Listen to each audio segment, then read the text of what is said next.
Welcome everyone to It Tastes Different Game Reviews. And tonight, we're going to review Hard West 2.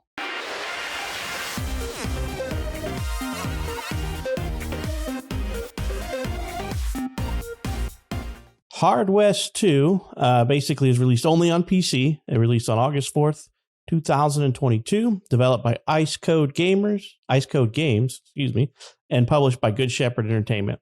It's pretty much a turn-based tactical game set in the Wild West with a supernatural spin on it. You may be thinking deja vu because we just did something very similar with the Weird West, but this one's got its own take on it, and in my opinion does it just a little bit better, but that's just my opinion. Hard West 2 is a pretty inexpensive game. It's only $30 on Steam. So, it's getting pretty good reviews, but we'll kind of see what everybody else around here thinks of Hard West 2 and get their take on this game. Nick, what is your initial take on Hard West 2? Yeah, it's a pretty good game. It takes on more of this tactical strategy aspect of those types of games, kind of like XCOM and various games of that nature. Set in the Old West. It's got the kind of mythological or Cthulhu kind of dark type of thing going on there, Lovecraftian type stuff, sort of in a way. There's voodoo and demons and undead things and just all sorts of kind of that type of stuff going on. So that's pretty cool. It's always a cool theme to compare with Wild West. And so, yeah, pretty much a lot of it's voice acted. There are some reading spots and stuff like that. There's a lot of between fights, you're kind of exploring this overworld, and you can kind of check out these other areas where you could get things for your characters or find out story elements, put on loyalty or do certain things to give loyalty points to other characters, and maybe find cards for the card system, which I'm sure we'll talk about. Or items, weapons, and various things of that nature, or maybe even other characters that you can bring along. But it's the combat alone, I think, is the shining part of this game. I think the combat's really good. It's a lot of fun. There are, every character is kind of unique in the sense that they have their own special actions, and you can equip different weapons kind of in and out, and they can do various, depending on the weapon. You got shotguns or pistols or whatever the case may be. You can kind of trade in and out, or melee weapons. You're going to have things like being able to shoot in a cone pattern. That's going to be like your shotgun, or be able to do a really cool thing, which I think is pretty unique to this game, which is the ricochet aspect, which I'm sure we'll all kind of talk about, where you can basically ping a shot off of something and hit the guy behind cover, which is a really cool mechanic. And then again, like I was saying, you got these special powers, right? These dark powers that people have, like your main character can do this shadow barrage, which he basically just comes up with both guns and does this cone attack. And you have another character that can trade spots with another player or with another enemy or player, and so on and so forth. Everyone kind of has their own thing. But yeah, ultimately, I think this game is pretty cool. It's a good, if you like tactical strategy, I think you'll like this. I think that's the shining portion of this game. I think that's where this game really shines. The overworld and everything else is good and all, but I think really the best parts of it are the combat. I find that those were the funnest parts. Where the overworld is just kind of like moving around and doing things, but the combat's like, I can't wait to get to the next encounter, because that's where the fun's to be had, it feels like. But yeah, those are my initial reactions to it. I think it's a pretty good game overall, though. Shane, what do you think? I like it. I liked it a lot. The more you play, the better it got. When you first start out, it seems kind of trope, and then you get to the first portion, and then you start learning more of the little specials and things like that. And that's where I really started enjoying it. It's more skilled. It's more strategy than I was originally expecting. I did not play the first one. At least I don't remember if I did. But it's a lot more strategy in it than I initially expected. And I like the way you can strategize. One thing that, like Nick brought up, you have a character that can basically teleport and swap places with an enemy. And like 3 times in a row, I swapped places with an enemy. And when I did that, I placed the enemy right next to my brute, my big Indian chief. And he just pummeled him like a little rag doll. And it was just beautiful. And you can do things like that. You can think about those little abilities and powers you get to basically just wipe an area out. And the environments as well, there's neat little things that go along with it. Like Nick brought up, you can ricochet your bullets off of barrels and things like that. And me and Pat were talking, and I didn't realize it at first, but he did. There's one area where you can ricochet your bullets basically off these chandeliers, and it was just like I didn't catch it till late in the thing, and I had like one enemy left, and it's like, my mind was like, oh man, I could have done it this way and this way, so much better. It'd been a lot easier. And I like that about the combat. It's not hard to learn. It's not hard to pick up. What's going to make you or break you is if you do or do not think ahead. I mean, if you don't put thought into how you take out enemies, how you place your characters before your round, it will foobar you if you don't. And I like that aspect. It's like chess, in a way. You just thinking ahead, setting your characters up, and hopefully you don't screw up like I did a few times at the beginning. And I almost got my butt handed to me in a few fights, but I didn't. And I really enjoy the game. The characters are fun. The combat, like Nick said, is really the standout. The story is interesting. There's nothing special, but there's nothing wrong with it. And there's a few things in it that are funny or really enjoyable. So, but before I take all the glory away, Pat, what do you think, bud? Yeah, it's a fun game. I don't think it's on the level of XCOM in my opinion, but it is that tactical strategy game. It's got a cool, interesting system, as Nick had mentioned, with the cards, and then they have this bravado system. But did you know that whiskey helps cure some wounds? If you're ever in damage, just drink some whiskey. That's what this game taught me. Whiskey is how you heal your wounds. My dad taught me that too. Right. It's got some pretty interesting things. The very first tutorial combat has you fighting on the move with the train, which is really freaking cool. As you got guys up on horseback, riding alongside the train, shooting guys on the train. I'm like, this is pretty cool, and there's some other scenes like that with movement. It has a loyalty system in there with you and your compatriots, and Nick mentioned the cards, which, some of the party members that you pick up have to have certain cards in their inventory to be able to use their supernatural ability. And Nick had mentioned the whole thing with the leader, if they can shoot both guns and it shoots through walls and everything. Basically, it just anything that's in a direct line of sight in that cone will get hit, including your own guys. So it's got some of that. And like I said, it's got the bravado system, which is an interesting concept. But basically, if you kill somebody on your turn, guess what? You reset all your AP and you get to go again. So it's definitely got some strategy to it, because the enemies are quite difficult at times.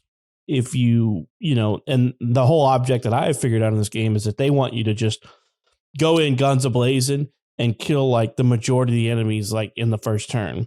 Because if not, they have a tendency of getting pretty brutal and just wiping your team out pretty quick.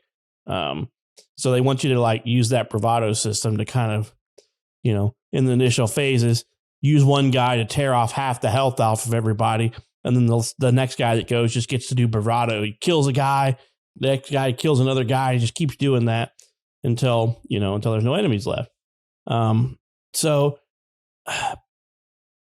it's a really interesting game. And for $30 for a tactical strategy game, you really can't go wrong if you like tactical strategy games. There's some exploration in the big map. You go from place to place searching for things. They've got kind of little hidden things, that you can do on the map, like interact with things within the map. And if your loyalty's up to a certain level, certain characters can do things like investigate shrines and get back materials and things like that. So there's a lot to this game. And for $30, in my opinion, it's priced just right. It's got a little bit of quirks. And in my opinion, the varying varying differences of enemies is kind of lacking a little bit. But the exploration and then the plethora of companions you get, it's kind of a fun game. I mean, you can only play with 4 at a time in the combat mode, but you get a lot more than 4 as you go through this game. You just like, it seems like you're picking up your merry band of thieves, as you're just going through the game. You're like, oh, there's another companion. Oh, there's another one. Oh, there's another one. Next thing you know, you got twice as many people as you could put in your party at any given time. So that's a little weird. And it seems one of my biggest complaints is they seem to time missions just for the sake of making it more difficult, right? A lot of the missions that you get further on are timed. So it's like, complete this mission in X amount of time to finish it for absolutely no reason than to increase the level of difficulty to make you kind of want to rush it a little bit more. But that's just me. Overall, I think it's still worth the money to play if you like tactical strategies. Yeah, I was happy with the game. I didn't think I would be at first. And then the more I played it, the more I liked it. And then the more I think about things, the more I enjoy it even more. There's even a bit of exploration in there. That's how you find some of the companions and cards and things like that. So, it's not just a to B kind of a game. It's got some RPG-ness to it with the exploration, which I like. So, I would like to have seen, and it's just a me thing, honestly. It's not a critique, but for me, I would like to have seen more of a cutscene element to the character chit chat instead of, the typical dialogue box, top down, the same view you get. I like to have seen like some cutscene stuff for it, just to, spice it up a little bit. I just think that would have been pretty cool because I love the character designs. I mean, I thought all the characters that, at least your band of brothers, I thought all the character designs were cool with that. And then, some of the enemies are pretty cool as well. But like Pat said, there wasn't a big swath of variances between them. So, but other than that, $30 is right in the sweet spot for me. Yeah. And this game also has a luck system as well during combat. And that's just, you can basically pull your cache of luck to utilize it to guarantee hits on enemies. Basically, is essentially how that works. The one thing is very minimal, but a kind of a gripe is like if you have a shotgun and you're if you're on like a higher plane than an enemy below you, you can't shotgun them, even though they would technically be within cone. I understand they're below you. Like if they're below you under, like out on a balcony or something like that, and you're on top of the roof, regardless if you have a shotgun enough or not, you can still shoot them, right? You can point the shotgun down and shoot it, but for some reason the game doesn't allow you to do that. It will with a pistol and stuff like that, but for some reason a shotgun you can't do that. Because I ran into that scenario where I was right above a guy, but I was just on the higher up on the roof, and they were on the balcony below, directly in range of a shotgun blast, but it just says, the game says no, and that's kind of odd. But you can switch to your pistol and stuff like that to shoot them, and that's fine, I guess, even if you wanted to use your shotgun. It has kind of some weird kinks like that in combat, but I think ultimately overall the combat's a lot of fun, and the bravado system, like Pat was talking about, is one of the cool aspects of it. I mean, just to be able to shoot and kill an enemy, and then that's one of the things you go in there and see, like, how far can I get one character to kill as many enemies as I can, and you're down to your 4th or 5th enemy that you've killed, and you're just like, God, I got to keep this roll going. And that's a lot of fun. You just don't want to run out of enemies to shoot when you got that roll going with it. But so it's got some really cool aspects in here, and for $30, it's definitely worth a shot if you like the tactical strategy and the kind of the Western theme, Western Lovecraftian theme that's got going for it. Yep. Yeah. And then, we mentioned the card system, and it's just a playing deck of cards, right? You're building out a deck for your characters because they all have 4 stats. I believe it was like luck, speed, health, and endurance, maybe, or something else. I can't remember what the 4th one was, but there was like 4 stats, and the cards help you build up those stats. But certain characters, the only way to unlock their supernatural ability is you have to like get them a certain deck of cards in their hands. So like, some of them will say to unlock this character's supernatural ability, you'd have 2 pair. or or something like that. And and the further you progress in the story, the more and more elaborate the deck gets that you need to unlock those supernatural abilities of some of the later level characters. So it's got a little bit of that because, like I said, some of the cards will give you luck, and some of them will give you speed, and some will give you health. And I can't remember what that fourth stat is right off the top of my head for some reason, but it just plays like that. And so you're like, okay, I want this guy to have a lot of speed. I want my what is the name? Laughing Crow or Laughing whatever guy. The Indian guy's name is Laughing Deer. Laughing Deer. There you go. You're like, he needs to basically have a lot of speed and maybe a lot of health. So you're like, okay, I want to stack these cards for health and speed. And then that way I could get in there and just, because his melee abilities only cost 1 AP. And then he's got a special ability that basically the length of distance that he runs multiplies his melee ability. And you're like, oh yeah, that guy thinks he's tough, but I'm going to run halfway across the map and whack him in the face with my mallet thing and just drive him into the ground, So, there's fun stuff like that. And as Nick and Shane had pointed out, the girl that can teleport and transfer her place with other people is kind of fun because really a lot of times what I was doing most of the time with her is I would just go run up there, find a lone guy hanging out by himself and teleport him into the middle of my guys. And they'd be all like, oh, look who's here to party. And they just kill him. And then, just keep doing that over and over and over, with her, because she takes a little bit of health damage, but it's manageable and stuff like that. The one thing you have to be careful with, though, is your health does not restore at the end of combat. And there are no levels in this game. So, you're building stats with cards and damage multipliers by getting better weapons and things like that. But there are no levels outside of loyalty levels in this game. So it's kind of an interesting concept. That's a pretty interesting concept, too, because you really got to put some thought to your steps. But yeah, the little poofy chick, can't think of her damn name either, but I loved using her. Just guy be sitting there hiding in a corner. Ain't gonna get me. Ain't gonna get me. Holy crap! Where am I? Love that part. That was my favorite. That was probably my favorite use, is just keeping her, just grabbing people and dropping them into really crappy positions and just tearing them up. That's probably my favorite strategy of the whole thing. Yeah. The AI is a little dumb in this game because they do have a tendency to like clump up. And I'm like, well, that just makes it a nice little kill zone for my dynamite here, my blue dynamite or whatever you got, You're like, or that one guy's, your main character's shadow shot ability, which just shoots through everything. You just shoot through a pile of guys and it takes off, a quarter to half their health, depending on your luck and your damage and stuff like that. So, it's got some strategy to it, but the AI is not exactly the smartest. And with the whole ricochet system, it kind of negates cover a lot of times. I didn't have the AI. I cannot remember a time when the AI used ricochet on me, though. I'm trying to remember. I don't think they do. They do. Yeah, I don't think they do. And ricochet only works with the pistols, right?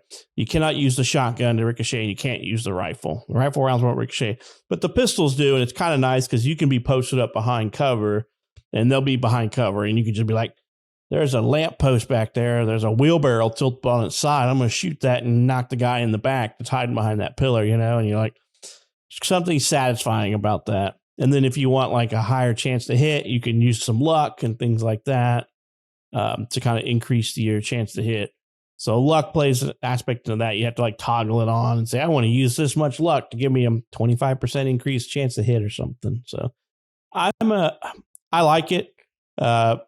Is it a masterpiece? No, by any means. I think it would have been better served as just a Wild Wild West tactical shooter, in my opinion. The supernatural thing's kind of cool, but it just takes away from something in the game, in my opinion, because it does make it a little bit easy at times, in my opinion. Like the chick that can teleport and just teleport one guy in the middle of your entire pack, and it's like, well, that guy's dead. And then the Laughing Deer guy, his power is a little OP because I don't know how many times I use it to run up into a group of guys when I toggle his supernatural ability, and you just smear that guy all over the floor. And next thing you know, you're in the middle of 3 guys, and you're like, hey, guess what? I got 3 whacks because I killed that guy. And you're just like, pap, pap, that guy's dead. Pap, pap, that guy's dead. Pap, pap. And you just go on and on and on. until there's not enough guys within running distance to him. And you're just like, okay, that's a little overpowering, but heaven forbid if you end your turn and don't kill them, because they are more than likely going to kill you.